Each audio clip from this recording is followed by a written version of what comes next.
চোর ওই বিজেপি চোর ওই চোর ধরে চোর চোর ওই চোর না ওই চোর পালাচ্ছে চোর ওই চোর চোর ওই বিজেপি চোর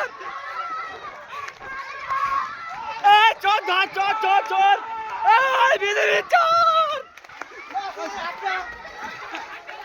ওই মাস ওই চোর ওই চোর ও চোর ও ধর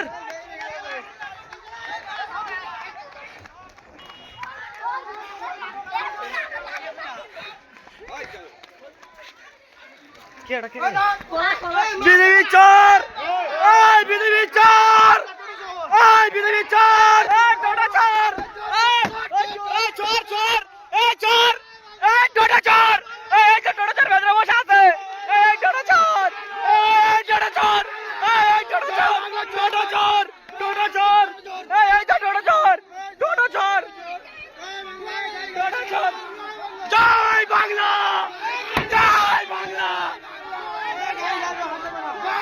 জয় বাংলা জয় বাংলা জয় বাংলা জয় বাংলা জয় বাংলা জয় বাংলা জয় বাংলা জয় বাংলা জয় বিজেপি চোর জয় টোটা চোর জয় টোটা চোর বিজেপি চোর দেখুন আমি সকালবেলা শঙ্করপুর আবাদভবন গিয়েছিলাম। সেখানে তৃণমূলের যারা লুঙ্গি বাহিনী তারা গিয়ে কোনো মানুষ, কোনো হিন্দু মানুষ, একটা গ্রাম, দুটো গ্রাম, তিনটি গ্রাম আছে, তারা যখন দল বেঁধে ভোট দিতে যাচ্ছে সেখানে বাইক নিয়ে আটকানোর চেষ্টা করছে। তো মানুষ কিন্তু সেই আটকানোর বাঁধ সব ভেঙে চলে গেছে। আজকে যদি দেখা যায় রায়দিঘি বিধানসভাতে 50-55% ভোট অলরেডি পোলিং হয়ে গেছে।